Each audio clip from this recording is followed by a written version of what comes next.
Hello students, मैं विशाल गुप्ता आपका teacher. आज मैं आपको क्लास 11 सब्जेक्ट अकाउंटेंसी के चैप्टर बिल्स ऑफ एक्सचेंज को from the book of D के गोयल से करवाने जा रहा हूं। आज हम इस बुक के प्रैक्टिकल प्रॉब्लम नंबर 12 को करेंगे। स्टूडेंट्स, इससे 11 क्वेश्चन जो पिछले हैं वो मैं अपनी वीडियोस में मेरे चैनल में मैं अपलोड कर चुका हूं। आप वहां से देख लीजिए और मेरे चैनल को सब्सक्राइब कर लीजिए और हाँ, शेयर और लाइक करना ना भूलें।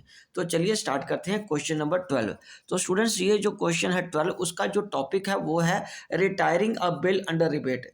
यहाँ पे मतलब ये है कि जो ड्रॉई होता है जिसने पैसे पे करने हैं, वो समय से पहले, ड्यू डेट से पहले पैसे पे करना चाहे यदि, तो उसको थोड़ी छूट दी जाती है।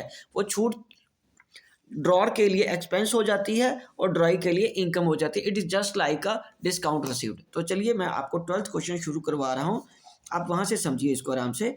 ऑन 1 जनवरी 2017, तो यहाँ पे मैं पहले डेट लिख लेता हूँ। ये डेट है, ये पर्टिकुलर्स हैं, ठीक है। ये लेजर फोलियो डेबिट रुपीज़ और क्रेडिट रुपीज़, ठीक है जी। तो 2017 की बात कर रहा है वो। तो Ajay sold goods to Balbir, तो इसका मतलब ये ऊपर आएगा in the books of Ajay. In the books of Ajay, Ajay कौन हो गया फिर? हमारा ड्रॉर हो गया। तो यहाँ पे हमें पहले ही चीज़ क्लियर हो जानी चाहिए ताकि बाद में कोई कन्फ्यूजन ना हो। पहली लाइन में ही हमें क्लियर हो गया कि अजय ड्रॉर है, और दूसरे में फिर मुझे यहाँ लिख लेना पड़ेगा इन the books of Balbir. Balbir कौन है? ड्रॉई है, तो उसकी बुक में ड्रॉई, ठीक है जी। उसकी बुक में भी जर्नल ही बनेगा, ठीक है जी। ये आ गया डेट, ये आ गया पर्टिकुलर्स,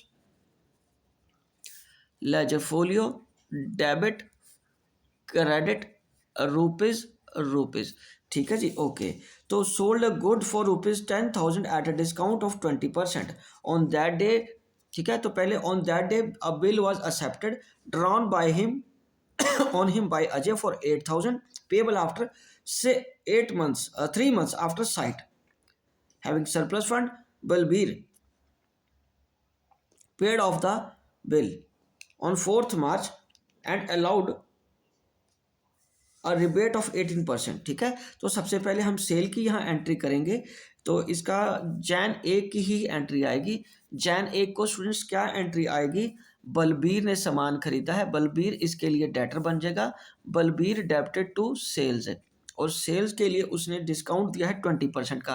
तो 10,000 का 20% आपको पता है यदि डिस्काउंट हो तो क्या हो जाता है वो? 2,000 नेचुरली। तो फिर 10,000 में से 2,000 डिस्काउंट जाने के बाद वो 8,000 का सेल वैल्यू हो गया। बीइंग गुड्स सोल्ड, इसके लिए ये एंट्री आ जाएगी। तो ये 8,000 का ये हो गया, ठीक है जी।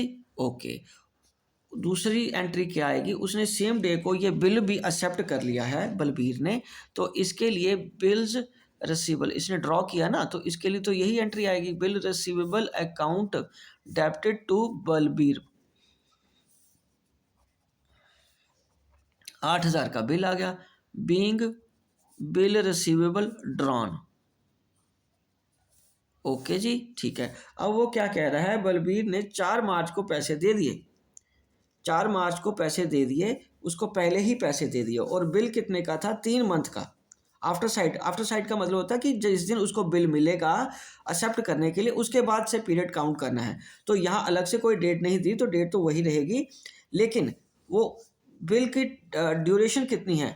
3 मंथ्स, फॉर 3 मंथ्स है ना बेटे, ड्रॉन फॉर 3 मंथ्स। तो इसका मतलब क्या हुआ? बलबीर ने कब बिल को पे करने की कोशिश की है? वो कह रहा है क्योंकि उसके पास सरप्लस फंड है बलबीर के पास, और वो समय से पहले पैसे देना चाह रहा है ऑन 4 मार्च। तो ड्यू डेट कब बनती है? 3 मंथ्स के बाद। यहाँ देखिए 1 जनवरी के बाद अगर मैं प्लस करूँगा 3 मंथ्स, तो क्या डेट आनी चाहिए आपके हिसाब से?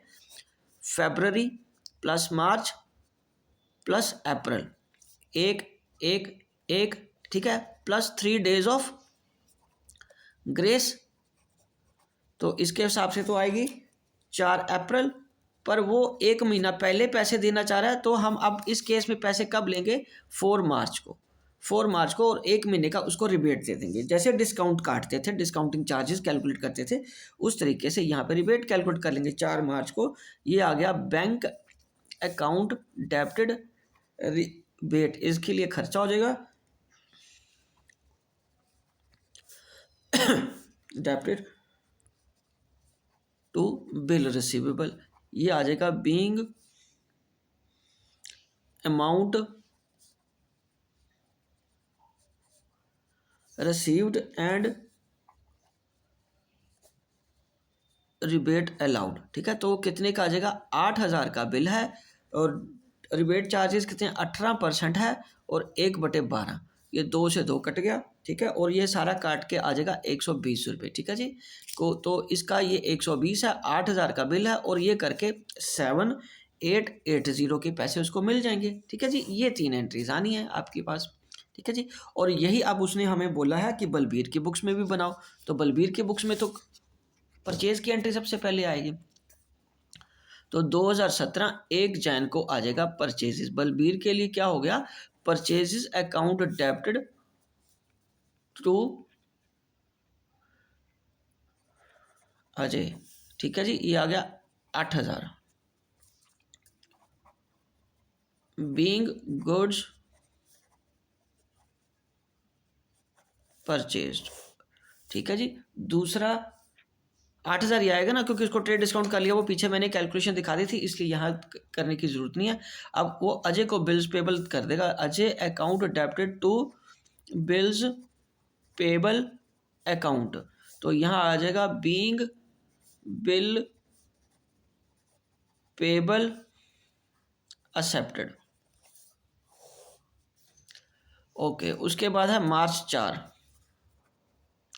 मार्च 4 को अब वो पैसे दे पे करें ना, तो इसके पास से तो बिल्स पेबल ही आएगा ऊपर, बिल्स पेबल अकाउंट डेबिटेड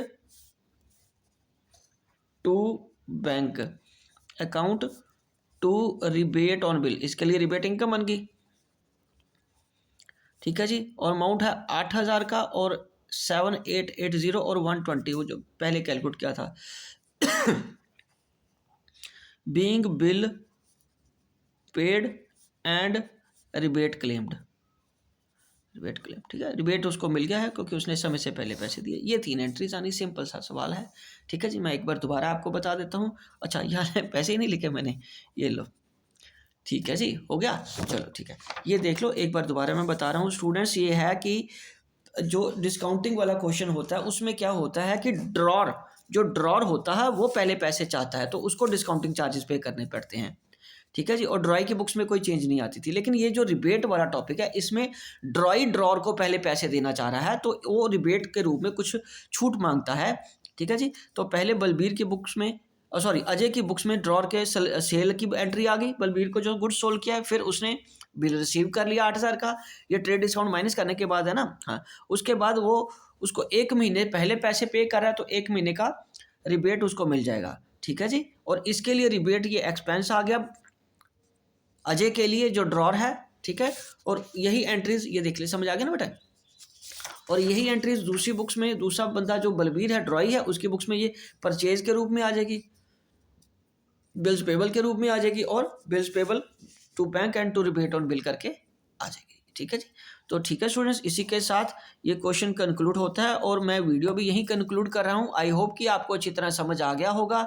ठीक है जी, अगर आपको कोई डाउट है तो आप क्वेरीज अपनी कमेंट में डाल दीजिए, मैं उसका सूटेबल रिप्लाई ज़रूर करूँगा। ओके जी, तो चलिए फिर अगले क्वेश्चंस के लिए मेरी वीडियोस देखते रहिए। ओके जी, डन।